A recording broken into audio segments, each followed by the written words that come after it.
امتحان لیتا ہے تو پھر وہ قلوب تک پہنچتا ہے.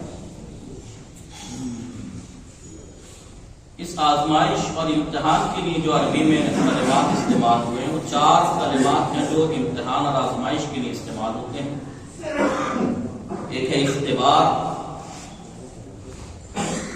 ایک ہے ابتلا، ایک ہے فتنہ اور ایک امتحان. لیکن عزیزان محترم، اختبار آیات روایات کو جب ہم اٹھا کے دیکھیں گے تو اس میں فتنہ کا لفظ آیا ہے، آیات میں بھی آیا ہے، روایات میں بھی آیا ہے. فتنہ اس معنی میں نہیں کہ جسے ہم استعمال کرتے ہیں. فتنہ یعنی آزمائش.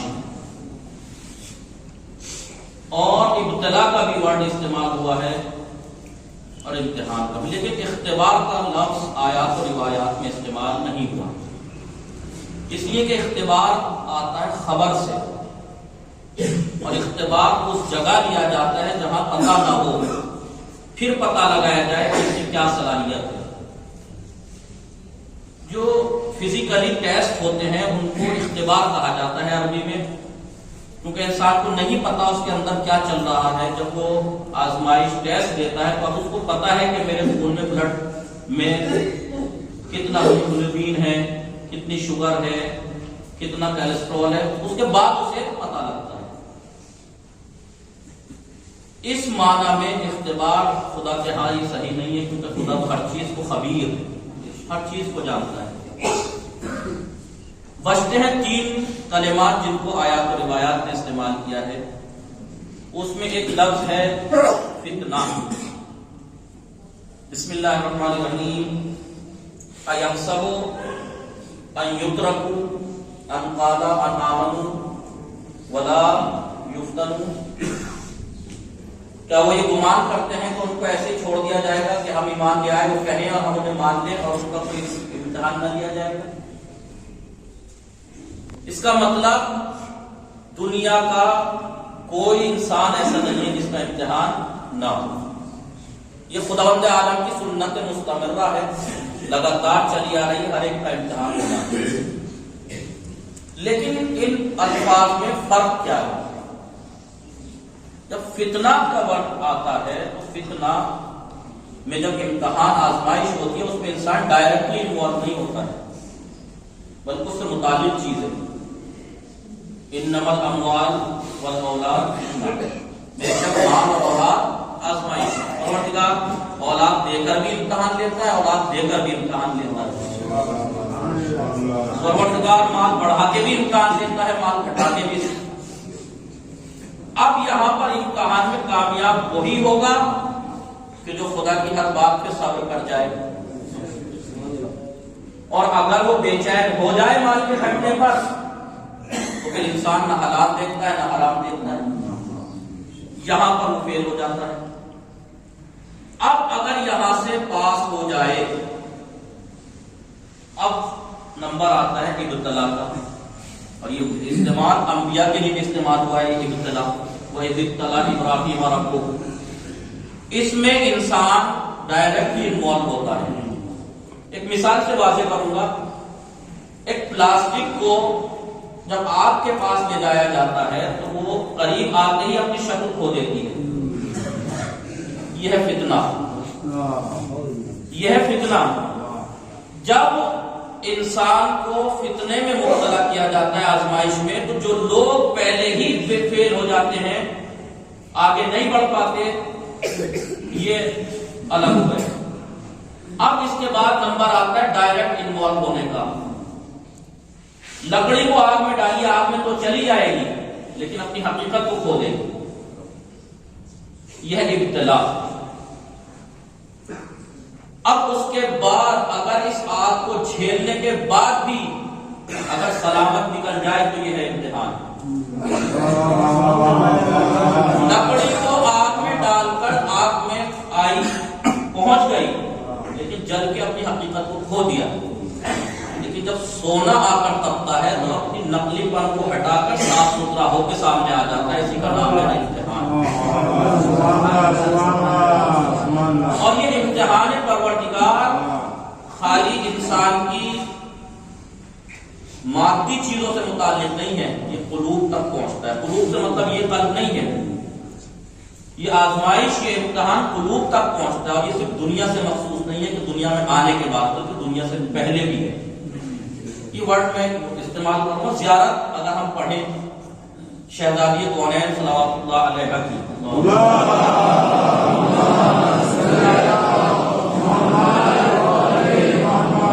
لقب ہے شہزادی کا. دیکھیے بہت سے القاب ایسے ہوتے ہیں کہ جو کامن ہیں معصومین میں، کئی کے ہیں مثلا، لیکن کچھ القاب ایسے ہیں کہ جو مخصوص ہے، اس کے علاوہ کسی اور کے لیے استعمال نہیں. اس لیے کہا جاتا ہے کہ ہم جب زیارت نامے پڑھیں تو ان کو غور سے پڑھیں کہ کہنا کیا چاہ رہے ہیں. یہ ہم نہیں کہہ رہے، مسلمان نہیں کہہ رہے، غیر مسلم ریسرچ کرنے والے کہہ رہے ہیں کہ یہ فرقہ، یہ مذہب تشیع جو 4 گواہیوں سے شروع ہوا تھا اور آج کروڑوں کی تعداد میں ہے، یہ بچا کیسے؟ 4 گواہیوں سے شروع ہوا تھا نا. رسول کی وفات کے بعد شہزادی گواہیوں کے لیے گھر گھر گئی تھی. کہا کہ تم یہ نہیں تھے کیا غدیر میں؟ کیا رسول نے نہیں فرمایا تھا علی کے بارے میں؟ اور اگر تمہیں یاد ہے تو آؤ گواہی دو. کل کو آ کر تو دربار میں 4 لوگ آئے تھے. وہ فرقہ، وہ مذہب جو 4 گواہیوں سے شروع ہوا تھا، آج کروڑوں کی تعداد میں دنیا میں موجود ہے اور محفوظ ہے. اس کی وجہ کیا ہے؟ اس پہ ریسرچ کرنے کے بعد غیر مسلم ریسرچ کرنے والے کہتے ہیں کہ 4 وجہ سامنے آئی کہ جن کی وجہ سے یہ مذہب بچا ہوا ہے. اور کمال کی بات یہ کہ 4 چیزیں معصومین نے تاسیس فرمائی. 4 چیزیں معصومین نے تاسیس فرمائی، جس کی بنیاد رکھی. سب سے پہلی چیز عزاداری سید الشہداء. اب کوئی یہ نہ کہنا کہ عزاداری ہماری وجہ سے ہے، عزاداری نے ہمیں بچا کے رکھا. اس کی تفصیل میں نہیں جاؤں گا، وقت بہت کم، کلی کہہ کے اجمالی طور پر پوچھوں گا. سب سے پہلی عزاداری، دوسری انتظار فرج، امام کا انتظار.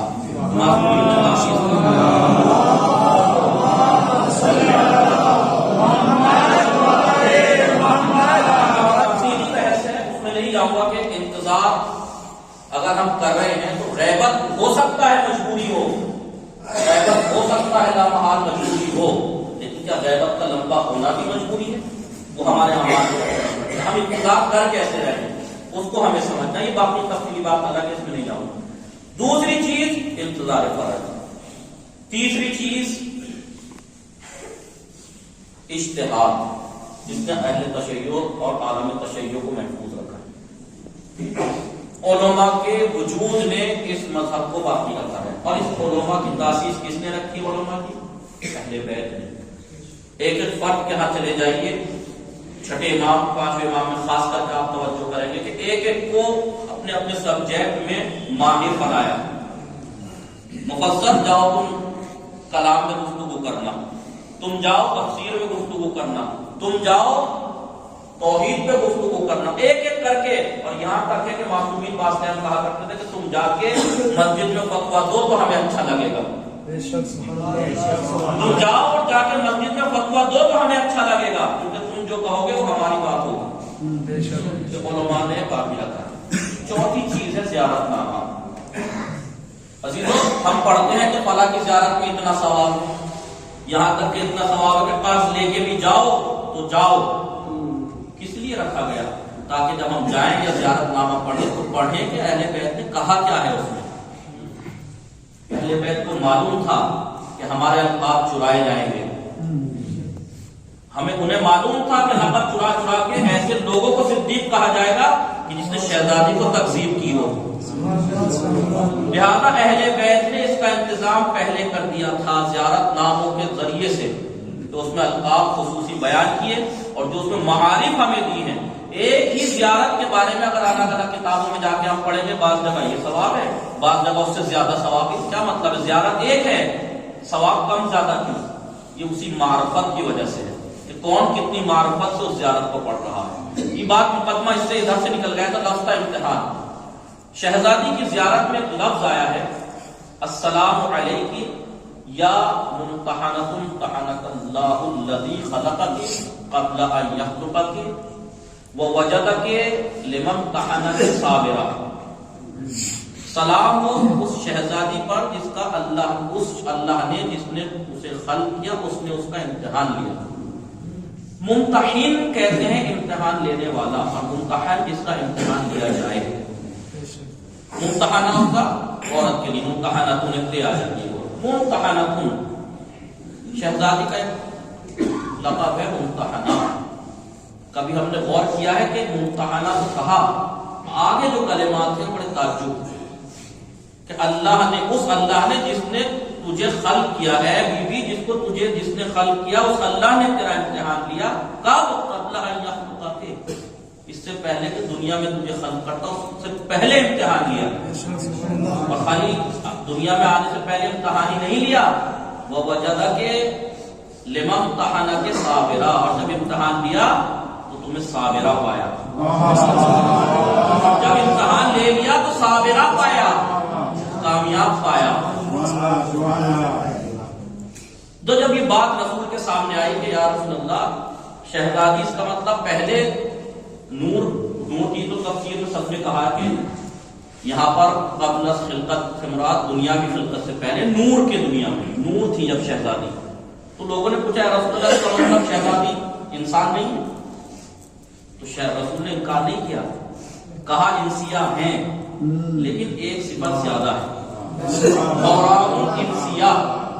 حوراء انسیہ یہ ان لوگوں کے لیے ہیں کہ جو رسول کو اپنا جیسا کہتے تھے، لیکن قرآن نے کیا کہا؟ یا رسول اللہ کہہ دیجئے کہ میں تم جیسا ہی انا بشرم مثلکم، میں تمہاری طرح ہی انسان ہوں، لیکن یوحا الیہ، ایک صفت زیادہ میں کوئی وحی نازل ہوتی ہے۔ ایک صفت کی کمی اور زیادہ سے کیا فرق پڑتا ہے، یہ وہ لوگ توجہ فرمائیں کہ جنہوں نے خاص کر کے انٹر پڑھا ہے۔ جب آپ نے پڑھا ہوگا کوئلے میں اور ڈائمنڈ میں ایک ہی کاربن ہوتا ہے، کوئلے میں اور ڈائمنڈ میں ایک ہی کاربن ہوتا ہے، لیکن کیا کوئی کہتا ہے کہ کوئلے کے بدلے ڈائمنڈ دے دو؟ کوئی ہے راضی کہ جو کوئلے کے بدلے ڈائمنڈ دے دے؟ کیوں کوئلے کی قیمت اتنی کم اور ڈائمنڈ کی آسمان؟ ایسا کیوں؟ ایک ہی کاربن ہے دونوں میں، ایک ہی طرح کے ہیں، لیکن قیمت میں فرق ہے۔ وہ یہی امتحان کا فرق ہے۔ کوئلہ اور لاوا زمین جس کے اندر جتنا اندر تک چلے جائیں گے، جتنا اندر جائیں گے پریشر ٹمپریچر بڑھتا جائے گا۔ اسی وجہ سے جب پریشر زیادہ بڑھتا ہے تو لاوا ٹوٹ کے نکلتا ہے۔ وہ کتنی خطرناک، 1000 درجے سے زیادہ ٹمپریچر ہوتا ہے لاوے کا۔ کوئلہ اپنا اس گرمی کے پاس جا کے اپنا وجود کھو دیتا ہے، لیکن ڈائمنڈ اس آگ کو جھیلنے کے بعد باہر نکل کے آتا ہے، اس لیے اس کی قیمت۔ اسی کو کہتے ہیں امتحان۔ جب معراج میں رسول معراج پر گئے تو جبرائیل ساتھ ساتھ ہیں، ہر مقام پہ ساتھ ہے، لیکن ایک مقام پہ آگے کہتے ہیں اس سے آگے نہیں جا سکتا، جل جاؤں گا۔ اب میرے اندر قوت نہیں ہے کہ میں یہاں سے زیادہ کھیل سکوں۔ رسول میں نبی ہیں، انسان ہیں، انا بشر مثلکم، لیکن ایک صفت زیادہ ہے، یوحا الیہ، مجھ پر وحی نازل ہوتی ہے۔ شہزادی انسان ہیں، ایک صفت زیادہ ہے، حوراء انسیہ۔ عزیزوں، اب یہاں سے امتحان کا مرحلہ سمجھ جائے گا کہ امتحان کا مطلب ہے تمام ابتلا سے بڑھ کے، فتنے سے بڑھ کے آزمائش کا نمبر آتا ہے، آزمائش سے بڑھ کے جو امتحان کا نمبر آتا ہے، اس میں جو کامیاب ہو جائے اس کا نام ہے شہزادی فاطمہ زہرا۔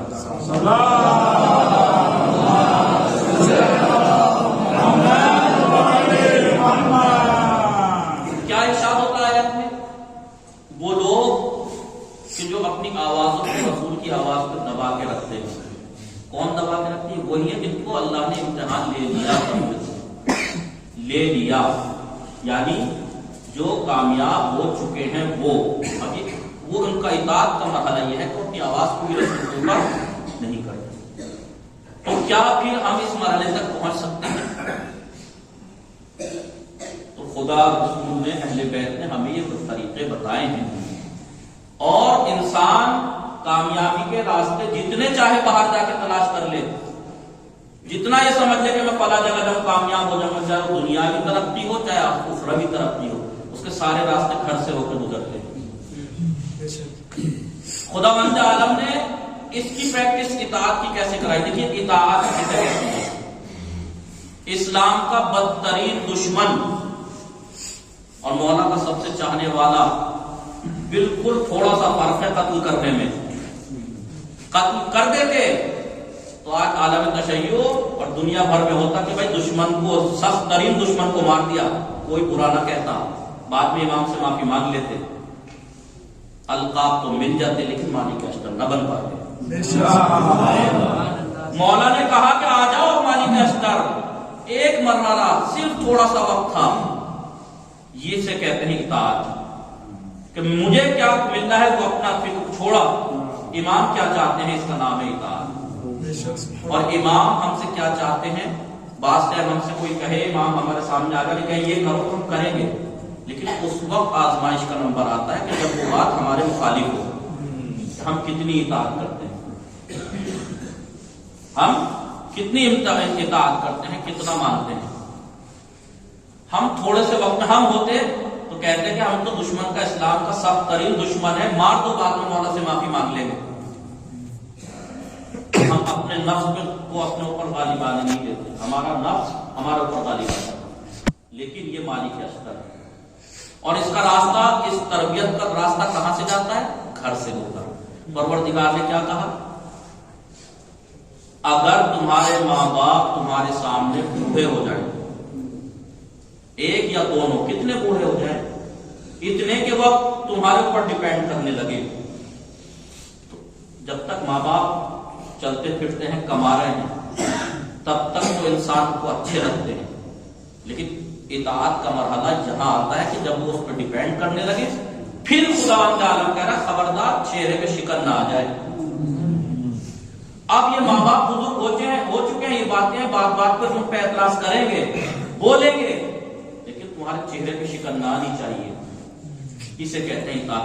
جو ماں باپ کی اطاعت میں کامیاب ہوا وہی اجتہاد کی اطاعت میں جائے گا، اور جو اجتہاد کی اطاعت سے کامیابی میں نکلا وہی ولایت فقیہ کی اطاعت میں کامیاب ہوگا. جو ولایت فقیہ کی اطاعت سے کامیاب ہوگا تو اہل بیت کی اطاعت میں آئے گا، اور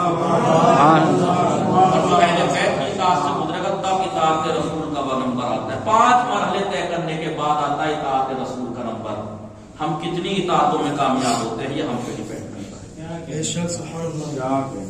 رسول نے کہا، آپ کو بس آخر مرحلے تک لے چلتا ہوں، رسول کے بارے میں کیا کہا کہ وہ لوگ کہ جو رسول کے سامنے اپنی آوازوں کو دبا کے رکھتی ہے. تیسری آیت، پہلی آیت میں کیا ارشاد ہوتا ہے؟ بسم اللہ الرحمن الرحیم، یا ایھا الذین آمنوا لا تقدموا بین یدی اللہ ورسولہ. اللہ اور رسول سے آگے نہ بڑھنا. اگر یہ بڑھنا آگے جسمانی اعتبار سے ہوتا تو رسول کی حد تک تو سمجھ میں آ رہا تھا کہ ٹھیک ہے رسول کے آگے نہیں بڑھنا، لیکن اللہ نے جب کہا نا لا تقدموا بین یدی اللہ، اپنے آپ کو لا کر بتا دیا کہ یہ جسمانی آگے بڑھنا نہیں ہے بلکہ اللہ کے اور رسول کے حکم سے آگے بڑھنا. رسول کے حکم سے آگے بڑھ جاؤ گے تو کیا ہوگا؟ حبط اعمالکم وانتم لا تشعرون. تمہیں پتہ بھی نہیں لگے گا، تمہارے اعمال ختم ہو جائیں گے. اور اعمال میں کون سی چیز آتی ہے؟ ایمان. یہ سب اعمال میں آتے ہیں، اسلام یہ سب اسی میں آتے ہیں نا. رسول پہلی آیت میں کیا ہے؟ اللہ رسول سے آگے نہ بڑھو. دوسری آیت میں کیا ہے؟ لا ترفعوا اصواتکم فوق صوت النبی ولا تجهروا كبعضكم لبعضكم بعضا.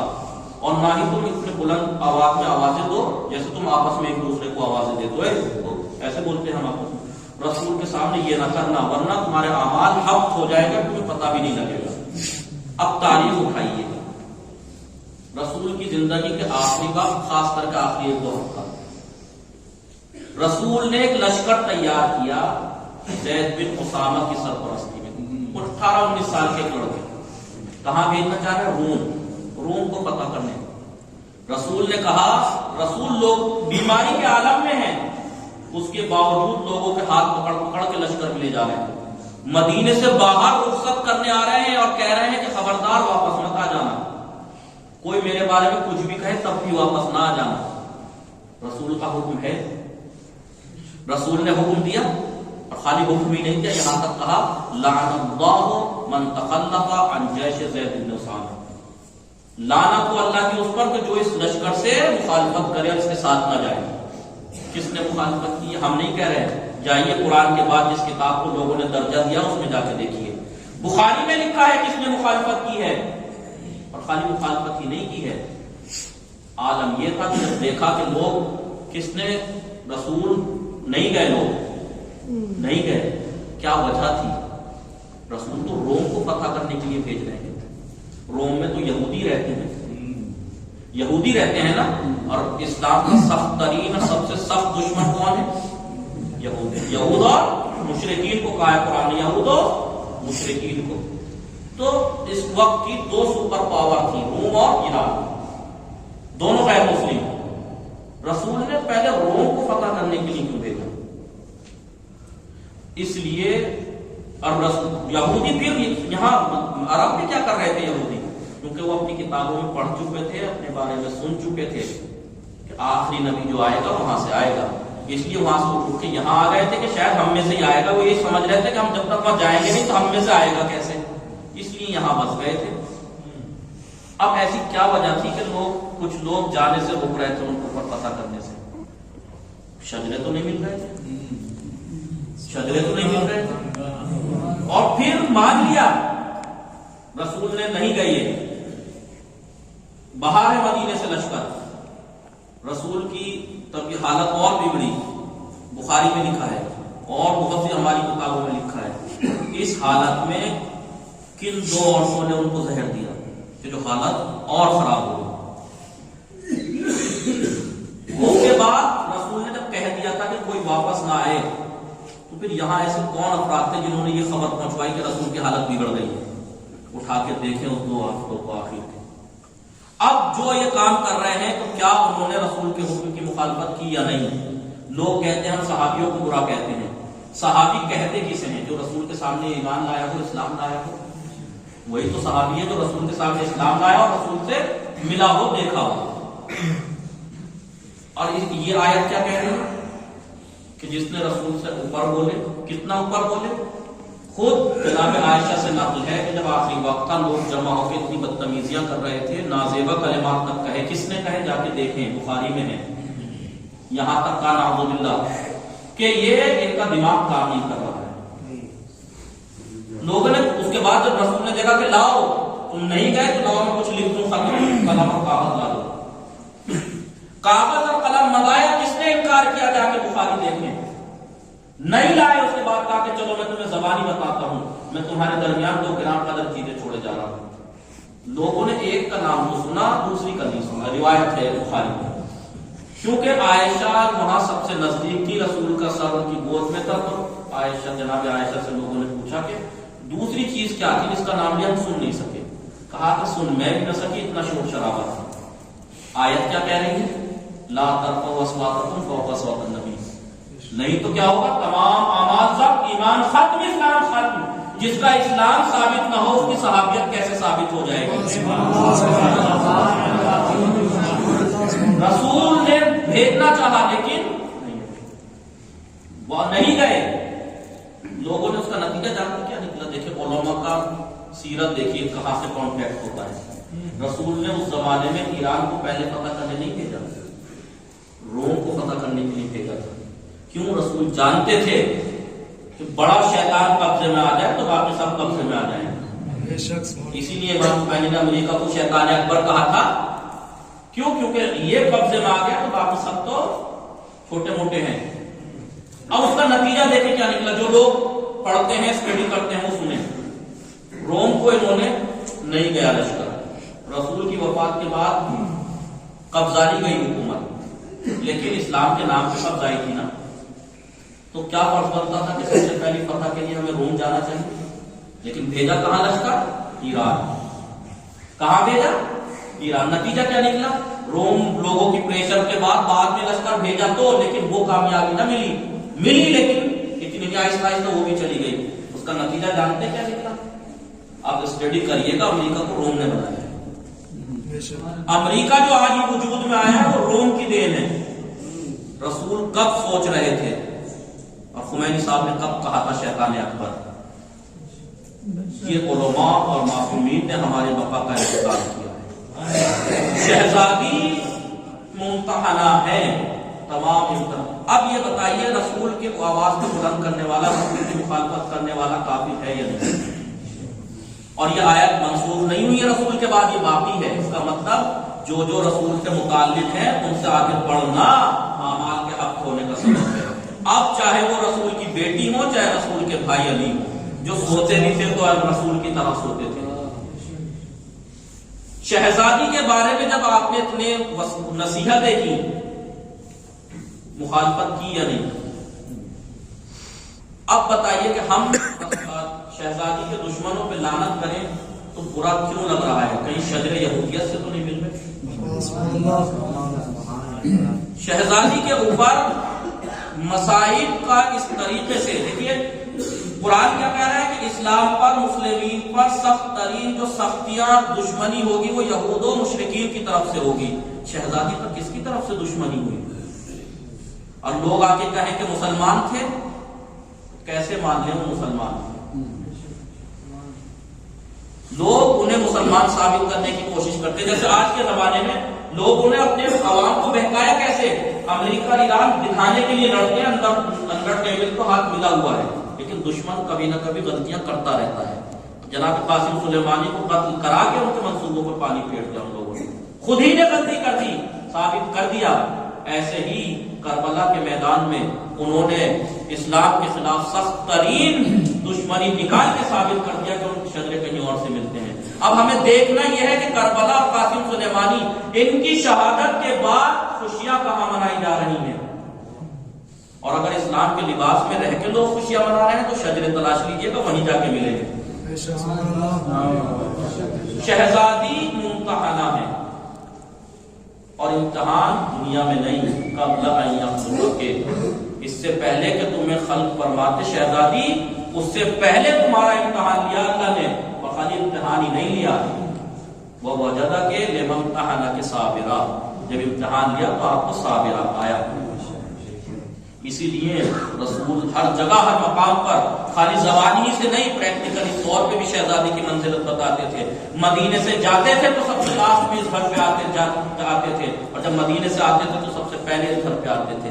اور خالی یہ نہیں کہ آتے تھے ہو کے چلے جاتے تھے، ہاتھ دروازے پہ ہاتھ رکھ کے، خالی یہ نہیں کہ بیٹی سلام ہو، بیٹی کے ذریعے سلام نہیں کرتے تھے، یا میں تیرا باپ تجھے سلام کروں، نہیں، السلام عہدے سے سلام کیا کرتے تھے۔ السلام علیکم یا اہل بیت النبوہ، نبوت کے تو پہلے بیت تم پر میرا سلام ہو۔ یہ نبی ایک انسان نہیں کہہ رہا، یہ ایک عہدہ بولتا تھا، لیکن رسول کی وفات جیسے ہوئی، عزیزوں وقت زیادہ لینا نہیں تھا، مجھے مختصر کہا گیا تھا، رسول کی وفات کا ہونا تھا۔ شہزادی کے اوپر جتنی ان کے فضائل بیان کیے تھے اتنی زیادہ سختیاں کی گئی۔ عزیزوں شہزادی کو پرسہ دینے کے لیے جمع ہوئے۔ ہمیں کوئی جب ہم پہ مصیبتیں آتی ہیں تو ہمارا پڑوسی ہو، چاہے دوست ہو، احباب ہو، چاہے وہ مسلمان نہ بھی ہو، وہ اتنی ہمدردی دکھاتا ہے کہ بھائی اس پہ غم ہے۔ کوئی آ کے یوں نہیں کہتا علی شہزادی سے کہو یا دن میں رویا کرے یا رات میں رویا کرے۔ جیسے شہزادی کو اپنے بابا پر رونے بھی نہیں دیا گیا۔ ایک اور شخصیت ہے عزیزان محترم کہ جو ہمیشہ روتی تھی، جو اس حادثے کی چشمدید گواہ تھی۔ امام حسن مجتبی علیہ السلام کی زندگی کے بارے میں ملتا ہے کہ اپنی زندگی میں بہت رویا کرتے تھے، بلک بلک کے رویا کرتے تھے۔ جب لوگوں نے پوچھا مولا ماں تو امام حسین کی بھی تھی لیکن آپ اتنا زیادہ گریا کیوں کرتے ہو؟ تو مولا کہتے تھے اے ماں، حسین نے وہ نہیں دیکھا جو میں نے دیکھا ہے۔ میری ماں کے سنیرے میں وہاں موجود تھا، میری ماں کے تماچے لگائے جا رہے تھے اور میں کھڑا ہوا دیکھ رہا تھا۔ میری ماں کے تماچے لگائے جا رہے تھے، میں مجبور کھڑا تھا۔ رسول کی وفات ہوئی، ادھر لوگ آ کر جمع ہوئے، اے بنت رسول علی کو گھر سے باہر نکالو ورنہ ہم آگا لکڑیاں لائے گھر کو جلا دیں گے۔ عزیزوں لوگ آ کے کہتے ہیں کہ کہا تھا صرف لکڑیوں آگ لگائی نہیں تھی، لوگ بچانے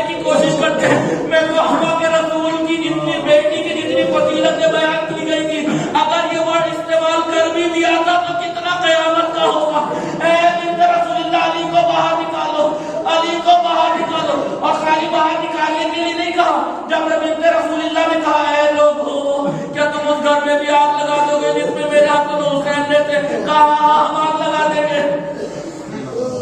ابھی تو گھر کو آگ لگائی گئی، دروازے لیکن شہزادی ہے جو ولایت خلیفہ کر رہی ہے، دروازے پر ٹیپ لگائے ہوئے کھڑی ہے، لیکن ایک ظالم نے ایسا پیر لاس ماری، شہزادی دیوار کے بیچ میں آ گئی، آواز دی فضا فضا وقت قتل ابی عشائی، فضا میرا محسن شہید ہو گیا، مجھے سنبھالو۔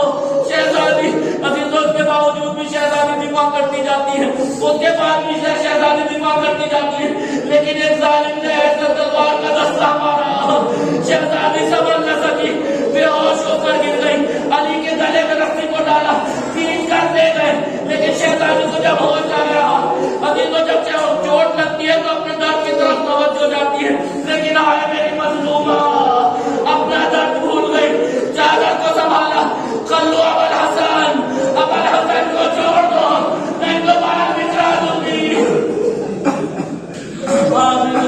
شہزادی میں اتنے ظلموں کے بعد بستر عدالت پر پڑی ہوئی ہے، میں بات کو آخر تک لے کے جاتا ہوں۔ عزیزو کتنی مظلومہ ہے، کتنی مظلومہ ہے، اور کتنے مظلوم ہیں آپ کے بچے، جب کسی میں کوئی مصیبت آتی ہے تو کھل کر روتا ہے، لیکن شہزادے ہیں جو ماں کی وصیت ہے کہ میرے جنازے پہ نہ آ جائیں، رو بھی نہیں سکتے۔